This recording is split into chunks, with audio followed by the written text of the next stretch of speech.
یقیناً یہ ایک بہت بڑے دکھ کی خبر ہے کہ عالم اسلام کا بہت بڑا نام شیخ الحدیث و تفسیر علامہ خادم حسین رضوی صاحب اچانک انتقال کر گئے۔ اب بتایا یہ جا رہا ہے کہ وہ کچھ دنوں سے بیمار تھے، لیکن بیماری کا لوگوں کو تبھی پتہ چلا جب ان کے وصال کی اور ان کے انتقال کی خبر سنی۔ انہوں نے جس طرح سے زندگی گزاری اس کا گوشہ گوشہ آپ کے سامنے ہے، اور آج وہ اس دنیا سے سرخرو ہو کے اللہ کے حضور پیش ہو رہے ہیں۔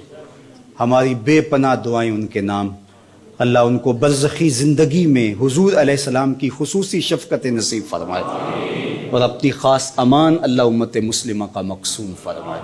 ان کے پسماندگان، ان کی اولاد ہے، ان کے تلامذہ ہیں، ان کے متعلقین ہیں، ان کے ساتھ محبت کرنے والے، اور ان کی تعداد لاکھوں میں نہیں کروڑوں میں ہے۔